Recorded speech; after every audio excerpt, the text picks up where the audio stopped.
Hi, everybody.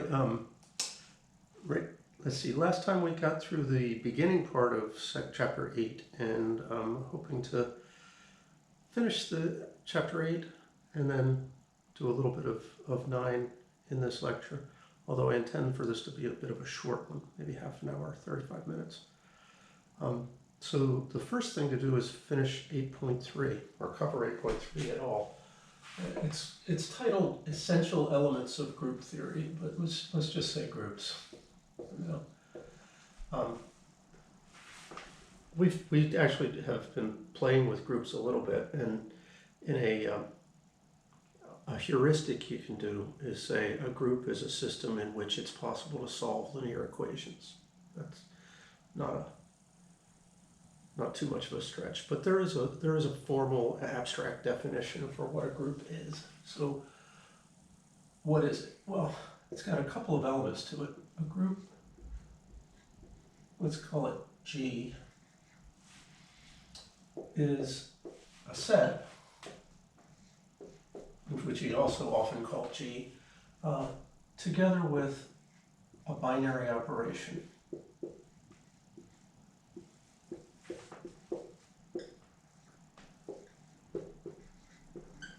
Now, what does this phrase mean, a binary operation?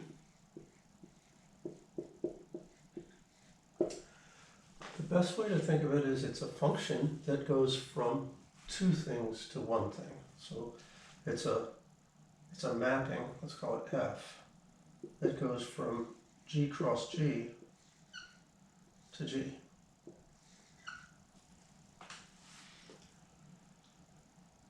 Well, the binary operation has to satisfy certain properties.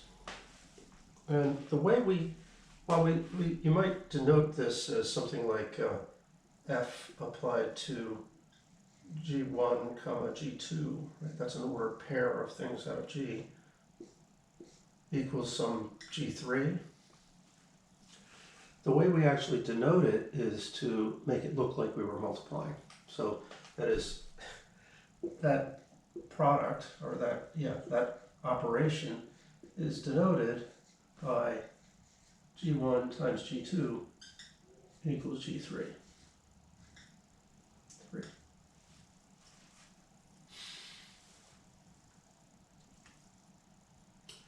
Okay, well, I just did this bit here as an aside to explain what a binary operation is, but it's kind of something familiar to us. It's the sort of things that we created operation tables for. That's just a way of sort of spelling out very explicitly what is the mapping from G cross G to G. All right, so it would be nice if we could just say we had a group, if we had a set and a binary operation, but no, the binary operation has to satisfy certain rules.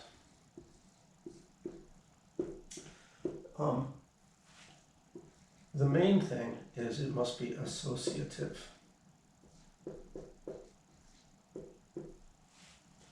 I think everybody knows what associative means. In the book, he just says, well, you can parenthesize anything any way you want.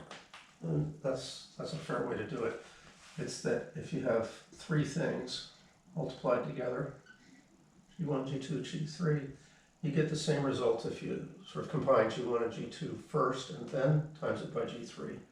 Or do it this way, where G2 and G3 get operated on first and then you operate with G1. I'd like to point out to people that what's going on here is the product, the three elements are occurring in the same positions. So in terms of space, these things are identical. What we're saying here is that first we'll do this operation and then we'll add on the operation with G3. Here we're saying first we'll do 2 and 3 and then G1. So you may think of this reparenthesization as a temporal change. It says what operation do you do first and then which one second. And these are the two options for that. So spatially, the things are appearing in the same order. The commutative law is the one that's about changing the spatial position. And a group need not have that law. You have to have the associative property, but not the commutative property.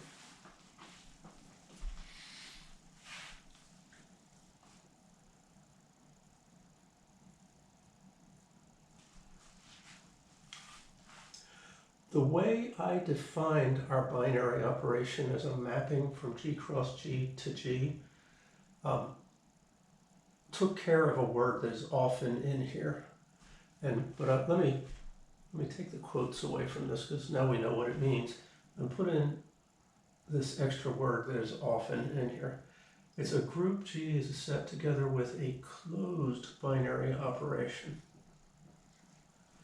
And that just means that if you do not the operation with elements of G, you're going to get another element of G.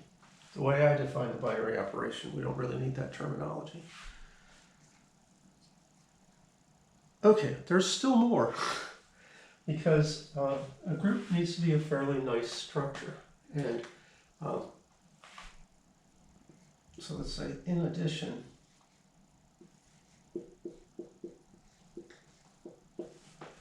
there must be an identity element in G.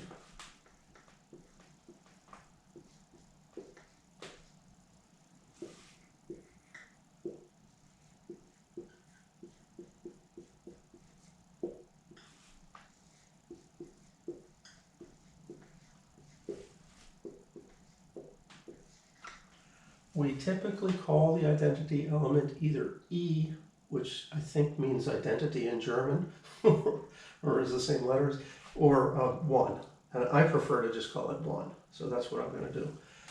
We have an identity element in G called 1 that satisfies, well, it does what it means to be an identity element. It satisfies that 1 times G equals G times 1 is equal to just G for all G in the group. This is a tendency in group theory, by the way, to use capital G for the group and then little g for an element of the group. And so you say things like G and G, and you know what you mean. But somehow you have to pronounce the capital letter. G and G, I guess. I don't know. Okay, are we done? Almost. There's one more thing, and unfortunately I've filled up the board, so let's get ourselves a little space to work in.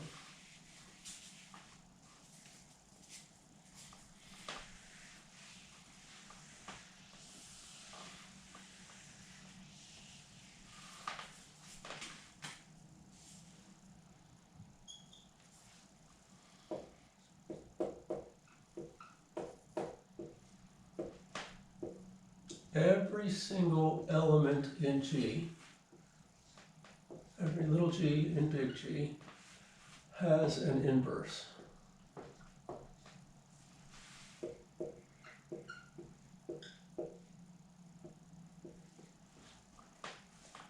We usually call it G inverse. Just put a -1 on it. That satisfies, well, what does an inverse mean? If you multiply a thing in its inverse, you get the identity. I wrote it G and G inverse, but you see, the inverse of G inverse is G. So you could also think of this as G inverse times G. Or you could say, at least in the case of a thing in its inverse, you do have commutation, because both of these products are supposed to give us 1. So every element's got an inverse in the group. Cool. That's sort of the shtick about groups. Now, those of you who are in abstract have seen all that already. Examples. Many of you have seen examples of this before too.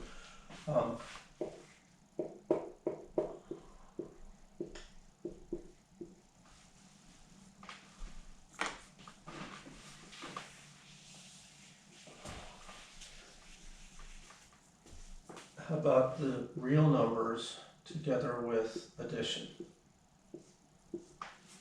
That's a group. Because I know that if I add two real numbers, I get a real number. That's the idea of closure. I know that there's an identity element for adding. It's 0, right? And I know that there's an inverse for every real number under adding, because is there something that I add to a real number to get 0? It's the negative of that real number. So that's an easy example. If I constrain myself to the rational numbers and addition, it's still a group, right? Get all this. You kind of go through the checklist. Would it be associative? Yeah, it's just addition. So addition satisfies the associative rule. Is there an identity element? Yeah, there is. It would be 0 again. And does each element have an inverse? Right. So those are too easy almost. Actually, do one more really easy one. Z and addition. Again, 0 is the identity. The negative of an integer is again an integer, so it's got each element has its own inverse. Associativity, addition is associative. Those guys are all great. But what if I wanted to do the real numbers and multiplication? Does that work? Is that a group? Almost. Actually, I don't like that star I was putting in. What we do is write a dot for multiplying, don't we? Yeah, this is almost a group. What would the identity be in the real numbers and multiplication? Be the number 1, right? Does every real number have an inverse? Almost. The one exception is 0. So actually, you can fix this example by putting an asterisk right up there. R star means non-zero real numbers.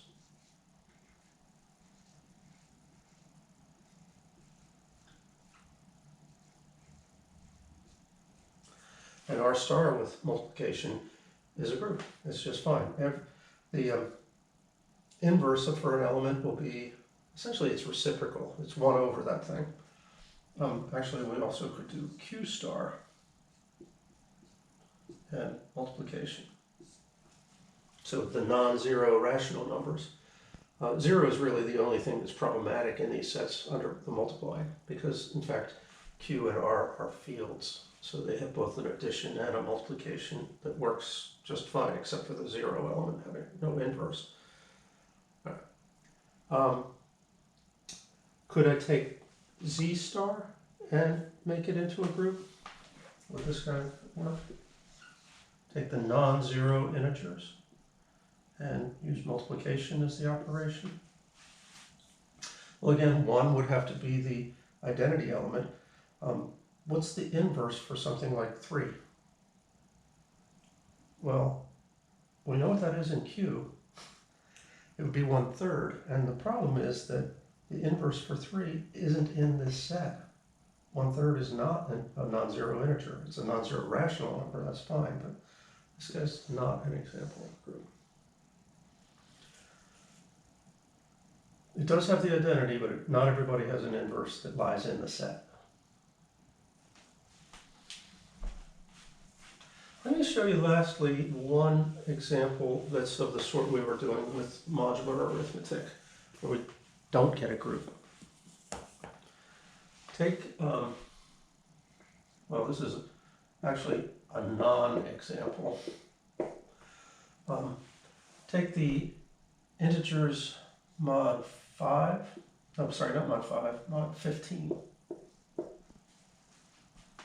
15 is really big. What am I doing to myself? How about mod 6? There we go. That'll be a nice collection. So we usually just shorthand this as Z with a 6 subscript. Z6. So take that set and multiplication.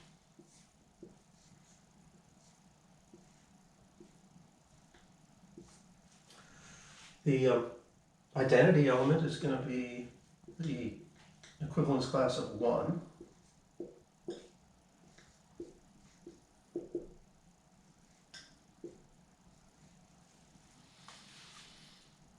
I guess we need to get rid of the 0 class, don't we? Because is 0 going to have an inverse? No. So let's call it Z6 star. That is, the set would be 1, 2, 3, 4, 5, leaving 0 out. Sounds good? No, it's got a problem still. Not everybody has an inverse.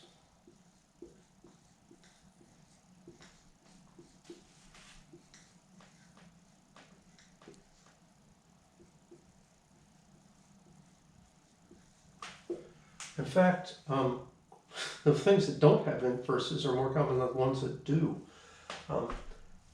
Examples here are 2, 3, and 4. Those are all things that do not have inverses. Well, I guess we should do this. Let's look at the multiplication table for the non-zero elements of Z6 and see that they don't all have inverses. It's 1, 2, 3, 4, 5. 1, 2, 3, 4. Guess I'm gonna have to kill one more bit. 5. 1 times anything will be that thing, so we get a copy inside the table of the row headers and the column headers, vice versa here. 2 times 1 is 2, 2 times 2 is 4, 2 times 3 is 6, that's 0. Uh-oh. That's really problematic because it's not in our set. So this operation isn't closed under the, let me say that properly. This collection, 1, 2, 3, 4, 5, is not closed under the operation. We've got an element that's going outside of the collection we're looking at. Bad, that's bad. 2 times 4 is 8, mod 6, that's 2, and 2 times 5 is 10, mod 6, that's 4. These other things are fine, they're in the set. But getting this far, do you notice that 2 doesn't have an inverse? If it did, if one of these guys up here was the inverse of 2, in that column we would have a 1. You know, if 2 times 4 was equal to 1, that would mean 2 and 4 were inverses. But it's not. It's either 2 or 4 or 0 bad. There's no 1s. Yeah. So 2 doesn't have an inverse. 3 doesn't have an inverse, and we've again got a problem with closure. 3 times 3 is 9, but that's 3. 3 times 4 is 0. Really bad with closure on that one. 3 times 5 is 15, that's 3 again. But no 1s in that row. So no inverse for 3. How does 4 work out? 4 times 2 is 8, that's 2. 4 times 3 is 0. I just feel like I need to put those little X, like wrongness, when I hit the zeros there. 16, that's 4, isn't it? And 4 times 5 is 20, that is 2 mod 6. 5 times 2 is 10. 10, that's 4. 5 times, you know what the easy thing is to think of 5 as being minus 1, so 5 is going to just reverse everybody, send a thing to its negative. So the ones that have inverses are the rows that have 1s in them. So 5 has an inverse. Its inverse happens to be 5. And 1 has an inverse. Its inverse happens to be 1.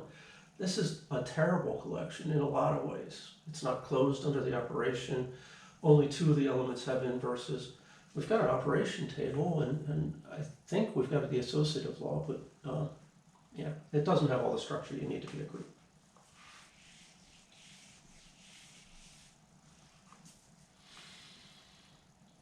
So what do you do with a thing like that to make a group? Let's give you an example of what you really need to do. The thing you have to do essentially is throw out these rows that are problematic, or more to the point, throw out the elements that are the indices for these rows that are problematic. So this wouldn't be a very exciting group because the set would be, the only things that survived that culling process are 1 and 5, and the operation is multiplying mod 6. When you do this group, you get a group, but wow, look how silly the table is. 1 and 5 are the only elements.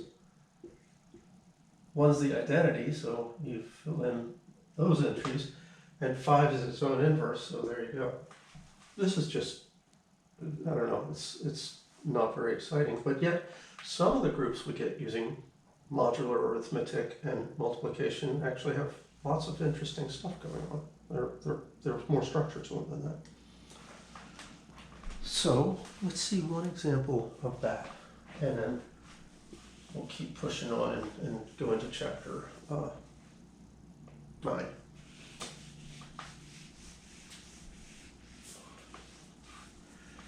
Let's build the group of things that are in mod 8. So multiplication done mod 8.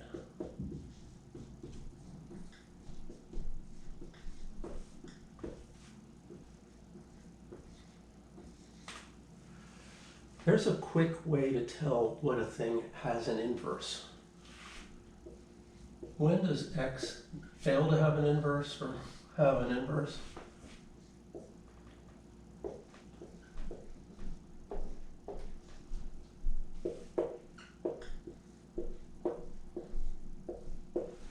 It's when x has no factors in common with the modulus.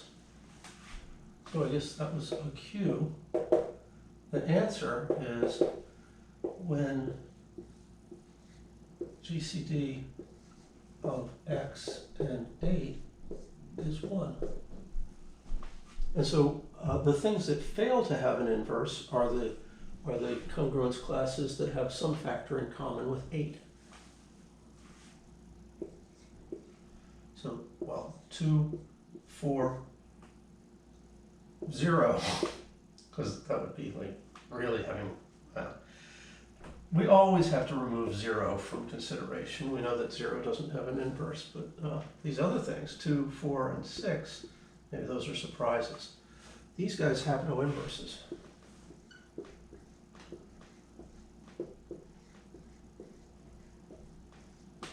So the things that we'll deal with so that we'll get a group are everything else. The group table looks like this. You have 1, 3, 5, and 7. The other things besides 0, 2, 4, and 6. And you just multiply for the operation, except reduce things mod 8 if they get big. So first row is just, again, 1 is the identity. So first row and first column are easy. 3 times 3 is 9. We're working mod 8. That's 1. Well, that's cool. 3 is its own inverse. 3 times 5 is 15. Mod 8, that is 7. And 3 times 7 is 21. Mod 8, that is 5. Because it's 5 ahead of 16. Yep. 5 times 3. We should have the same number here as we had for 3 times 5, shouldn't we? And the same number here as we had for, right? There's a symmetry about it. 5 times 5 is 25. That's 1 mod 8. Oh, look, 5 and 5 gives us 1. So 5 is its own inverse. I guess that means 7 must be its own inverse too. Because everybody's got to have an inverse, and there's nothing left for 7. The last thing is 5 times 7 is 35, which is, well, it's 1 less than a multiple of 6, so it must be 7, not 6.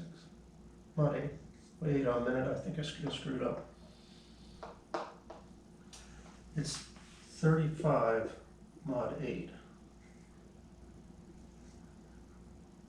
32 is a multiple of 8 that's nearby to this, so this is going to be 3. Oh, yeah. See why it couldn't have been 7. We already had a 7 in this row, and I know if it's going to become a group, each row has all 4 numbers in it in some order. Yeah. So I couldn't have had a 7. In fact, I could have filled in these entries by just going, well, what's missing? And that would have been 3, right? Okay, so there you got a nice, interesting structure. There's a name for this kind of group. These elements that don't have inverses are called non-units, and the ones that do have inverses are called units. So the group we've created is called the group of units, mod 8.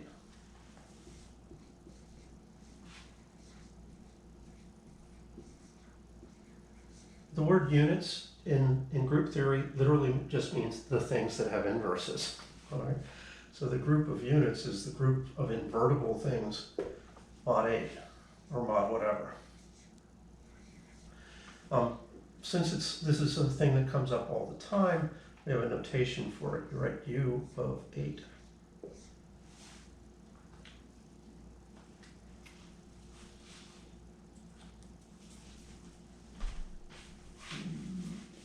So we really want to spend a fair amount of time investigating U of 8. U of, not just U of 8, U of general numbers n.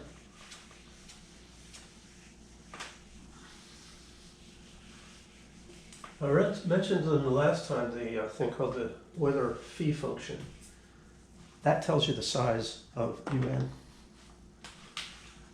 By the way, if I have a group like U of n, and I put absolute values around it like that, that indicates the cardinality of the set, or just the size of the group. Well, in this case, the size of U of n. It is also called the order of the group.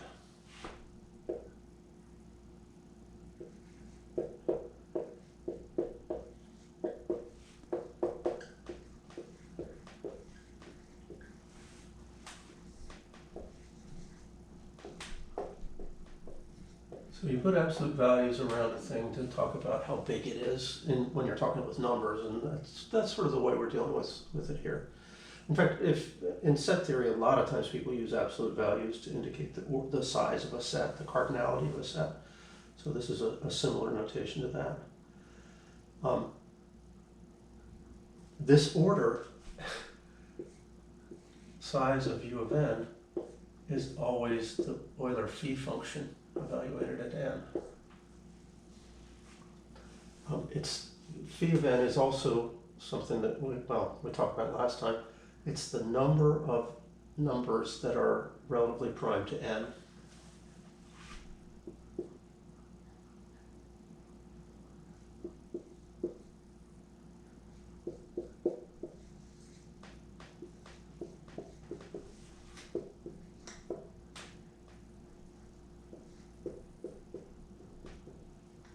If you look at all the possible congruences, congruence classes mod n,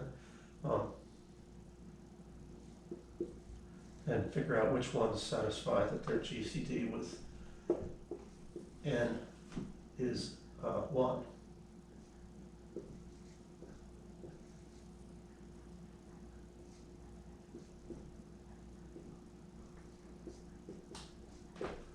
That's what the phi function counts. It's just literally just count the things that are relatively prime to n.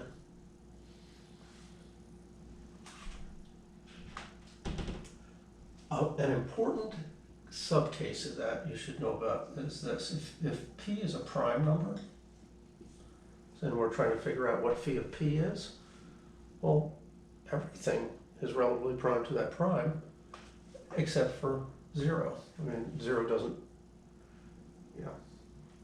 get counted, right? So the phi of a prime number is just going to be p minus 1.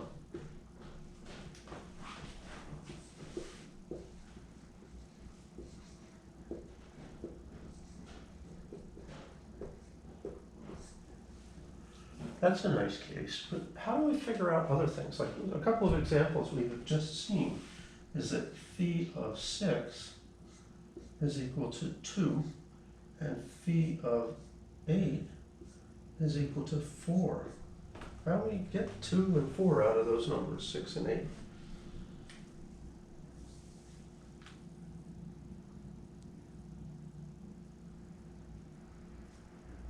Well, I don't know. I think I don't want to go into it just yet, but it turns out it's really not as bad as it might seem, and it's related to, knowing that phi of p works, that you have a way to calculate phi of p when p is prime. You'll take advantage of that. These things can be divided up into prime factors. 8's kind of hard because it's a prime power, but all right. We'll come back to that. So a couple more little factoids about when we're working in generic groups or in order. Um, the first one, they don't call it by this name in the book, but this is what I've always been told. It was called the socks and shoes principle, which is about finding the inverse for a product.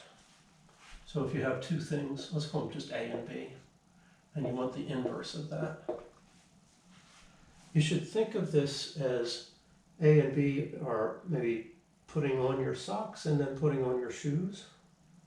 And the inverse of that should be what you get by, taking the stuff off at the end of the night, which is, well, the inverse of putting on your socks would be taking off your socks.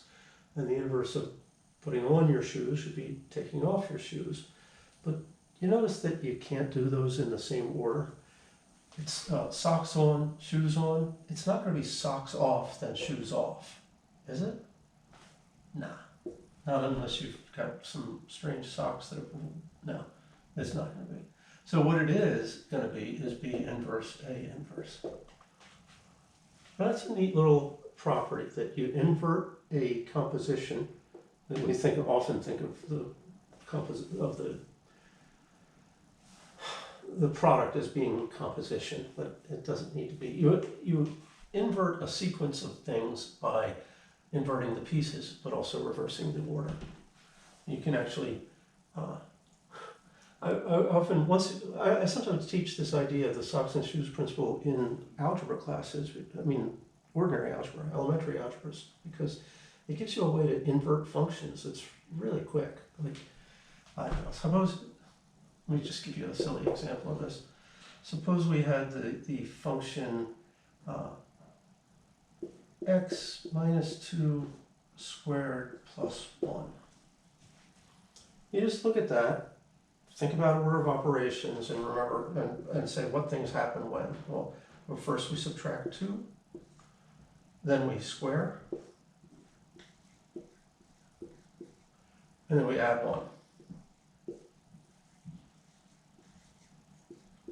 The socks and shoes idea just says, take these things in the reverse order and do their inverses. So the inverse for this function should be, first, instead of adding 1, we'll subtract 1. Then instead of squaring, we'll square root. And then instead of subtracting 2, we'll add 2. Now, if you've written these instructions down, can you write a function that does them? Start with your variable x, take away 1, then square root that, then add 2. These are inverse functions. There's more applicability of this notion than merely to group theory. But anyway, when you're in a group and you need to invert a product, you can do that. That was probably badness of me to just do that sideline, but I felt like it's fun to see it. I've already talked about the order of a group. It turns out you have a notion of the order of an element. So let's think about what that means. And the main problem with the order of an element is it sounds like it's an entirely different thing from the order of a group. The order of a group is just figure out how big the set is that is underlying in the thing. The order of an element is this. The order of an element G is the smallest positive integer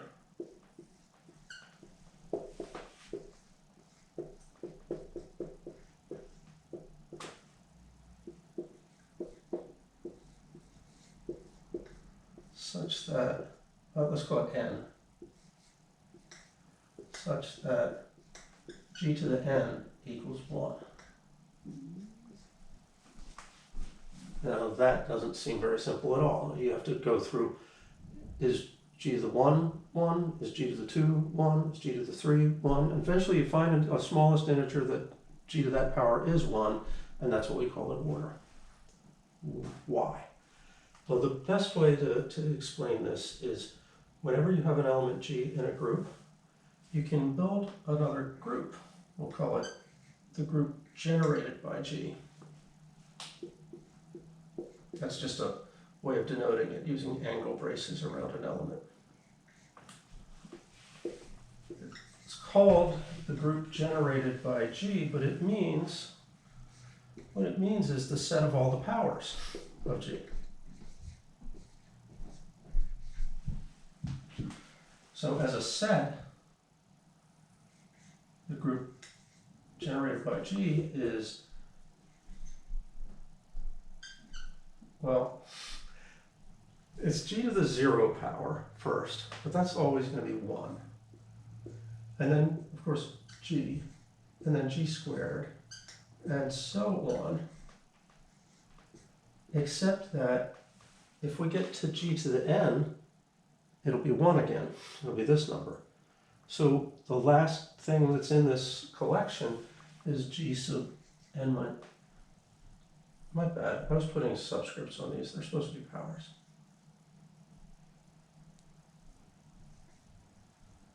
The highest power will be G to the N minus 1, because after that, you'll get G to the N, which is 1, and then G to the N plus 1 will be this, and G to the N plus, you just repeat through the same elements again.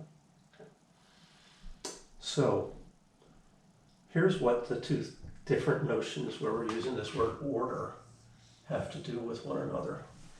The order of the element here is the size of this group.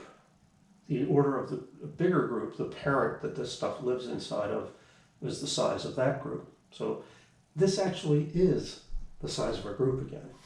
That is, order of G, well, let me put it back this way. The order of G is equal to the size of the group generated by G. I think there was something people were asking about, I believe it was Garrett in the last worksheet, where you asked, is the inverse for an element always some power of it? And the answer is actually clear from this perspective. This is, if this thing generated by G, which consists of all the different powers of G, has to be a group, then in amongst these powers somewhere, we better be finding the inverse for G. And in fact, it's this one. It's G to the N minus 1, because if you multiply G to the 1 times G to the N minus 1, you'll get G to the N. But that was equal to 1. So you found the inverse.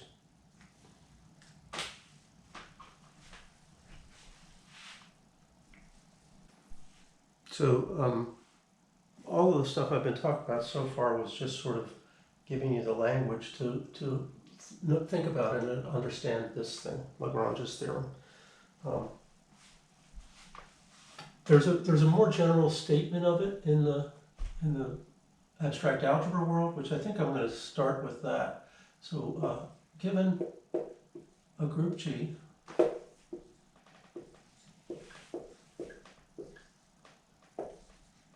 and a subset of G, let's call it H,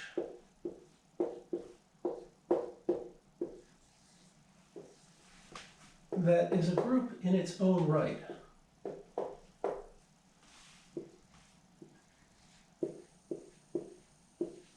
So can I just say that is a group? We say H is a subgroup of G. So it's going to be a subset, but it'll have all the other group properties. It'll be closed under the operation. It'll have inverses in the set H for each element of H. But the identity element will have to be in there, right? So the way you write this relationship is with the less than or equal sign. That's saying that H is a subgroup of G. It's just sort of an abusive notation, but clearly these aren't numbers, so the less than or equal sign must be doing some different task. It's indicating that a thing's a subgroup. So given an H that's contained as a subgroup in a group G, this is what Lagrange's theorem tells us. Well, let's just write it. The order of H divides the order of G. That looks crazy, doesn't it? I think it might be better to write that out in words instead of having the divide symbol in the middle there. Order of H divides order of G. So this tells you that you can only have subgroups of certain sizes. They can only exist if they're a divisor of the order of the group, which doesn't mean that there has to be subgroups of all sizes for each divisor. This is a statement. Lagrange's theorem is a statement that's true in one direction, but not true in the other. So you could have a divisor of G and no subgroup H that was contained in G of that order. Right. So a particular case of this is when H is one of these groups that's generated by an element.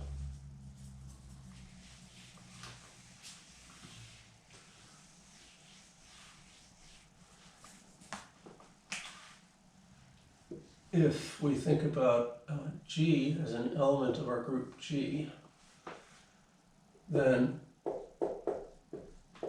the group generated by G is a subgroup of big G.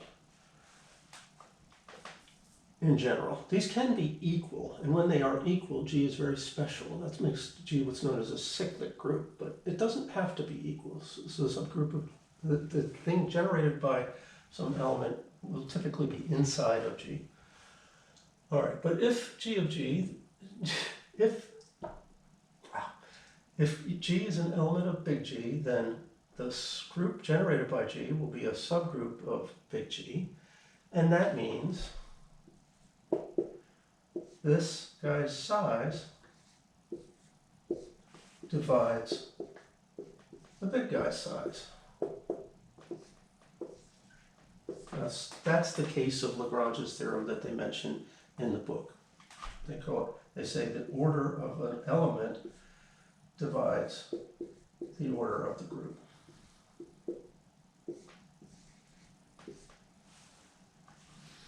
Which is pretty cool to know, because it gives you a way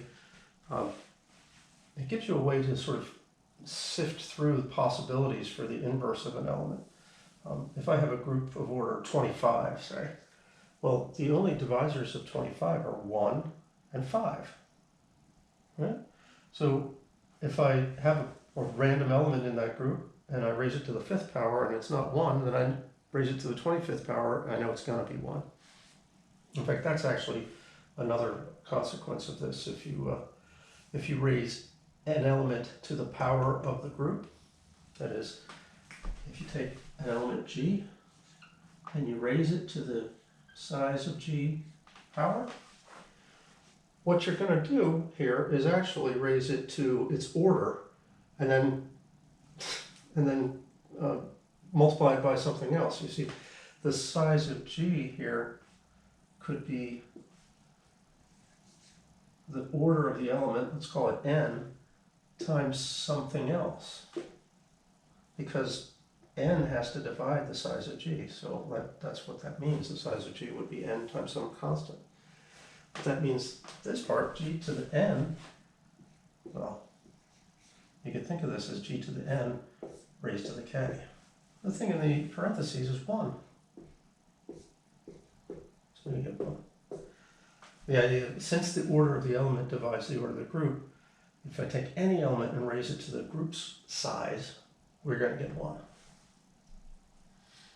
Generally, there'll be some smaller number, like the n in here, that will do the trick, but raising to the size of the group is like overkill. It's certainly going to get you to 1. All right, this will be the last thing we'll talk about today. It's Euler's theorem, and it's a beautiful result. It tells you that if you've got basically any number in mod n arithmetic, so long as it's relatively prime to the modulus, because if it's not relatively prime to the modulus, there's no power of it that will equal to 1. But if it is, if you've got the GCD of a and n is 1, then the Euler phi function of n gives us a power that we can stick on a and we'll be guaranteed to get 1. What is that saying? Well, it turns out this is actually, this was discovered by Euler long before Lagrange was alive, but this is a special case of Lagrange's theorem.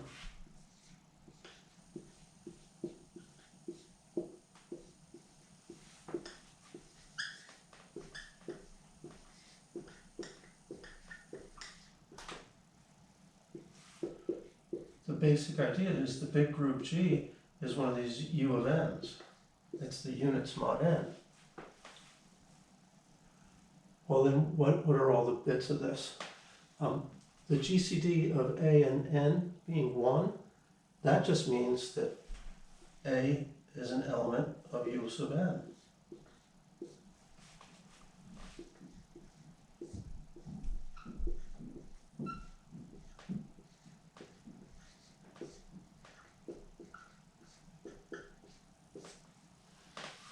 And what's the size of the group G? Well, I already said the group was U of n, so what's the size of U of n? That's, by definition, the phi function of n. That's how that function is defined. So what we're looking at here is just raising the element A in U of n to the order of the group of U of n, and that'll get us 1. That's exactly what Lagrange's theorem said. But this is sort of nice because it's very concrete, and when we're dealing with elements in mod n arithmetic, this will let us figure out, well, for instance, it'll let you figure out the inverse of an element. I think I would like to do that for just a small example of a UN group that we can deal with. They're not that small, but it's one that we can deal with. So the example I want to do is U of 35.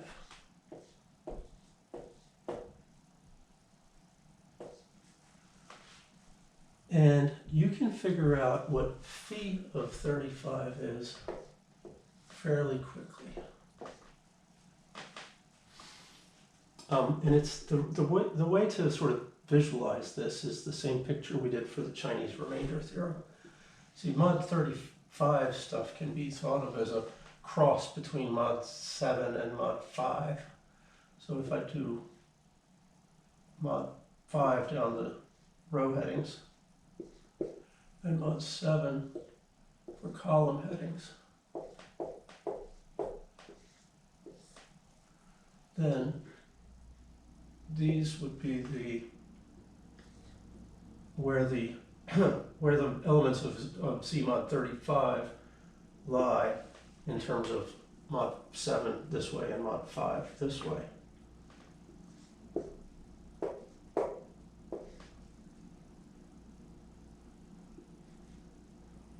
You know, I'm constantly getting worried about being out of alignment, so let's put in some guidelines so we don't get off.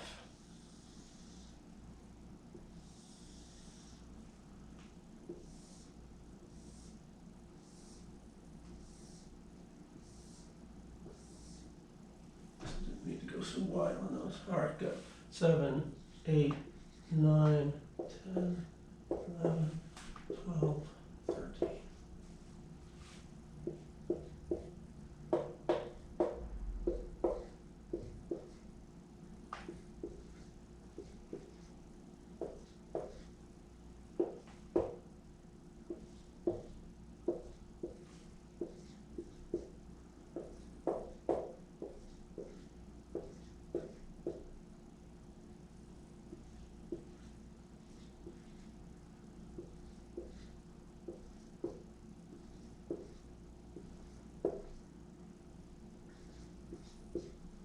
And 35 would get us back to 0, right? Yeah, cool. So where are the things that are not relatively prime to 35? To share a factor in common with 35 would mean to be divisible by 5 or to be divisible by 7, right? Those are the two factors of 35. And the ones that are divisible by 5 are in this row. And the ones that are divisible by 7 are in this row. So everything else provides us with the things that are elements of U35. There they are. So you just drop out the ones that are multiples of 5, drop out the ones that are multiples of 7, you've got the elements of U35. But a really nice observation here is that this is 6 columns, which is 7 minus 1, And this is 5 minus 1 rows. So phi of 35, is 5 minus 1 times 7 minus 1, which is 4 times 6. That's 24. Now, any one of these numbers, if I raise it to the 24th power, it's going to give me 1. I know I'm probably not excited about raising anything to the 24th power in here, but you can do it. How about we do, let's pick on something reasonably simple, 3 to the 24th power. I don't really need this table anymore, so let me kill it.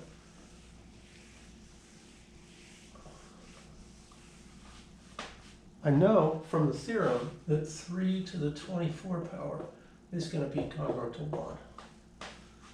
And that means, breaking this up into 3 times 3 to the 23, that'll be 1. And that means 3 to the 23rd power is the same thing as 3's inverse. So I can calculate 3's inverse in mod 35 arithmetic by what seems probably like a harder thing, but is not. Raise some 3 to the 23rd power. All right, so let's figure out what 3 to the 23 is. It is 3 to the 1 times 3 to the 22. Something you can do with it. Well, 3 to the 22 is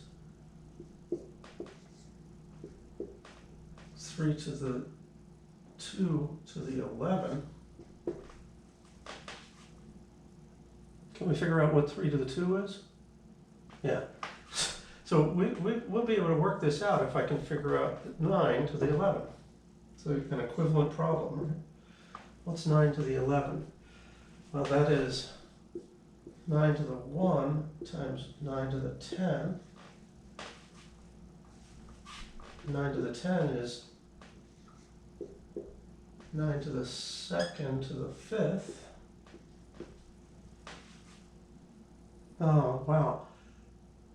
So I've done the same thing again. Now I've got an equivalent problem. 9 squared. Well, 9 squared is 81. What is 81 mod 35?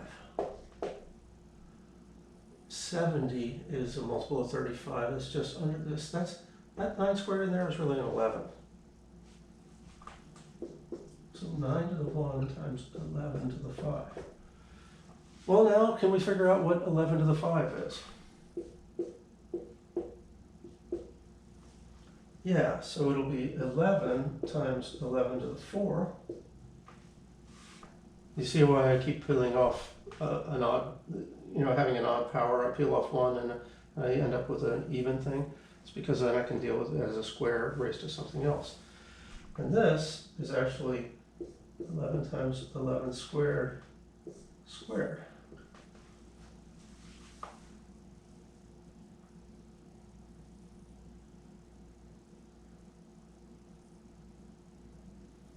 Eleven squared is 121. What's 121 mod 35?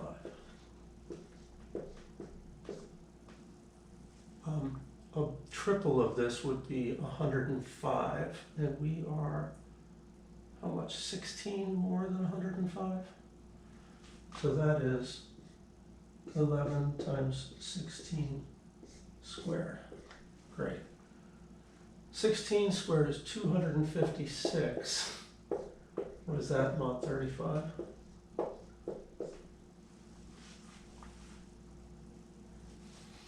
Too hard to do without a calculator. Let's see. 256 divided by 35 goes in 7 times. Times, I'm just figuring out the modulus value. It's 11. 256 mod 35 is 11.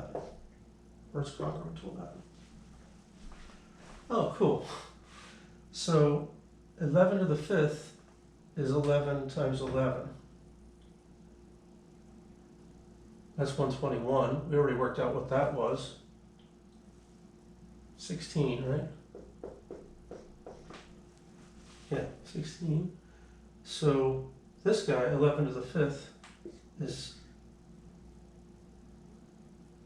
16. Wow, that's just weird.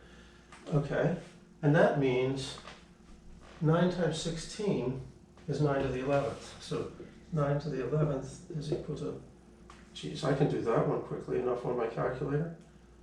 9 times 16, 144. Divided it by 35. Goes in 4 times. I'll subtract the 4 and times that by 35. I get 4.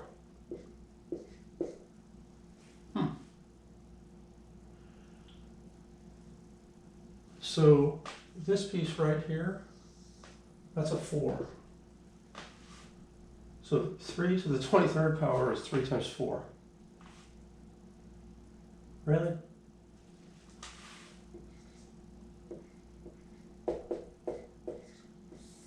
That's what I think I just got. Oh, I feel so dumb now that I got it. Because the inverse for 3 is really obvious in this group. But I wanted to show you the process. This is actually can be turned into an algorithm. I just did it kind of in an ad hoc way. But there's a distinct algorithm for breaking a big power up into pieces that are even, so you can take a square and odd bits. And there's even smarter ways to arrange it than I've done here. But why should I have known right away that 3's inverse was 12? Yeah, because 3 times 12 is 36. And that's congruent to 1 if you're in mod 35. Silly, silly man. Well, but you know, you couldn't always notice things like that. And so it's nice to have a mechanical way to just, you can find the right power using the phi function and Euler's theorem to find the inverse for an element. Okay, that's it. So this is coming out pretty late. Sorry about that. But I'll see you tomorrow.